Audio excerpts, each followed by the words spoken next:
ನನ್ನ ಹೆಸರು ಶ್ರೀಧರ್ ರೆಡ್ಡಿ ಅಂತ, ಕರ್ನಾಟಕ ರಾಜ್ಯ ಕೋಳಿ ಸಾಕಾಣಿಕೆದಾರರ ಕ್ಷೇಮಾಭಿವೃದ್ಧಿ ಸಂಘದ ರಾಜ್ಯ ಪ್ರಧಾನ ಕಾರ್ಯದರ್ಶಿಯಾಗಿ ಕೆಲಸ ಮಾಡ್ತಾ ಇದ್ದೀನಿ.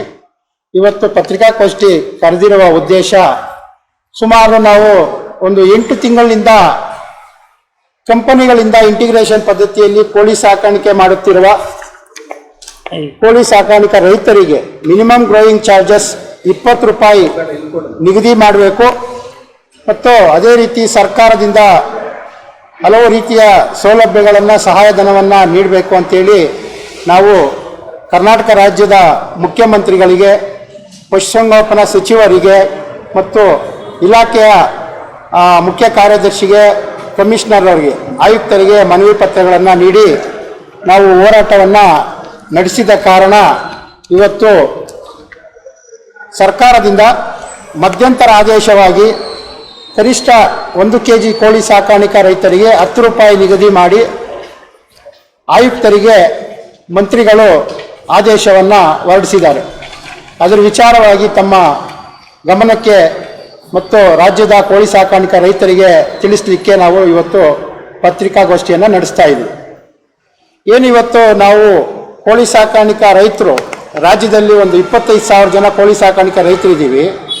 ನಾವು 90% ರೈತರು ಇಂಟಿಗ್ರೇಷನ್ ಪದ್ಧತಿಯಲ್ಲಿ ಕಂಪನಿಗಳಿಂದ ಕೋಳಿ ಮರಿ ತಗೊಂಡು ಕೋಳಿ ಸಾಕಾಣಿಕೆ ಮಾಡಿ ಅವರಿಗೆ ಮತ್ತೆ ವಾಪಸ್ ಕೊಡ್ತಾ ಇದ್ದೀವಿ ಬೈಬ್ಯಾಕ್ ಸಿಸ್ಟಮಲ್ಲಿ. ಅವರು ಈಗ 2021ರಲ್ಲಿ 6 ರೂಪಾಯಿ 20 ಪೈಸೆ ನಿಗದಿ ಆಯಿತು.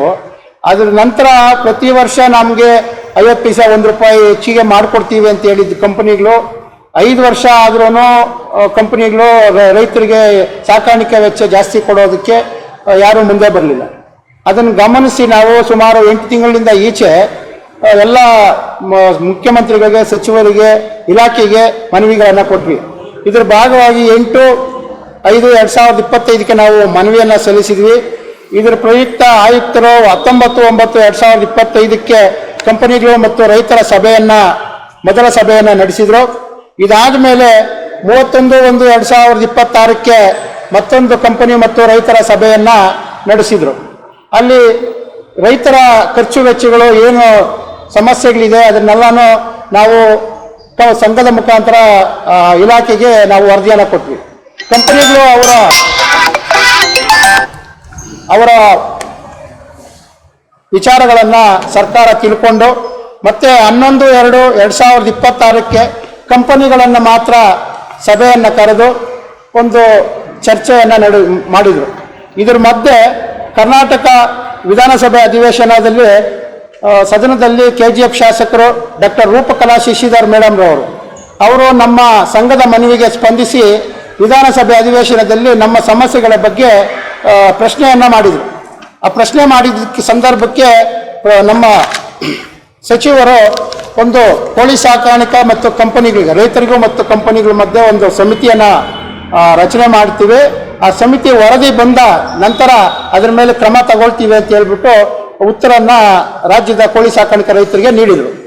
ಇದರ ಮಧ್ಯೆ ಸಮಿತಿಯನ್ನು ರಚನೆ ಮಾಡೋದು ನಿಧಾನ ಆಗುತ್ತೆ ಅನ್ನೋ ವಿಚಾರ ನಮ್ಮ ಕೋಳಿ ಸಾಕಾಣಿಕಾ ರೈತರ ಸಂಘದಿಂದ ನಾವು ಕೇಳಿದಾಗ, ಇದು ತಕ್ಷಣಕ್ಕೆ ಕೋಳಿ ಸಾಕಾಣಿಕಾ ರೈತರಿಗೆ ಯಾವುದೇ ರೀತಿಯ ಆರ್ಥಿಕ ಸಮಸ್ಯೆ ಆಗದೇ ಇರೋ ರೀತಿಯಲ್ಲಿ ಆಗಬಾರ್ದು ಅಂತೇಳಿ ಸರ್ಕಾರ ಇವತ್ತು ಮಿನಿಮಮ್ ಸಾಕಾಣಿಕಾ ವೆಚ್ಚ 10 ರೂಪಾಯಿ ನಿಗದಿ ಮಾಡಿ ಪಶುಸಂಗೋಪನಾ ಇಲಾಖೆಯ ಆಯುಕ್ತರಿಗೆ ಅದನ್ನು ಜಾರಿ ಮಾಡಲಿಕ್ಕೆ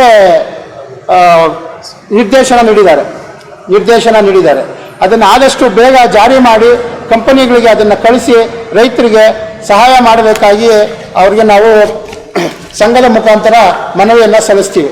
ಇದೇ ಸಂದರ್ಭದಲ್ಲಿ ರೈತರ ಪರವಾಗಿ ಕೆಲಸ ಮಾಡಿದ ಮುಖ್ಯಮಂತ್ರಿಗಳಿಗೆ ಮತ್ತು ಪಶುಸಂಗೋಪನಾ ಸಚಿವರು ವೆಂಕಟೇಶ್ ಸರ್ ಅವರಿಗೆ ಮತ್ತು ಆಯುಕ್ತರಂತಹ ಶಿಲ್ಪಾ ನಾಗ್ ಮೇಡಮ್ ಅವರಿಗೆ ಮತ್ತು ವಿಶೇಷವಾಗಿ ನಮ್ಮ ರೈತರ ಸಮಸ್ಯೆಗಳನ್ನು ತಿಳ್ಕೊಂಡು ರೈತರ ಪರವಾಗಿ ಸದನದಲ್ಲಿ ಚರ್ಚೆ ಮಾಡಿದಂತಹ KGF ಶಾಸಕರು ರೂಪಕಲಾ ಶಶಿಧರ್ ಮೇಡಮ್ ಅವರಿಗೂ ಸಹ ಸಂಘದ ಮುಖಾಂತರ ವಿಶೇಷವಾದ ಧನ್ಯವಾದಗಳನ್ನು ತಮ್ಮ ಮುಖಾಂತರ ತಿಳಿಸ್ತಾ ಇದ್ದೇವೆ.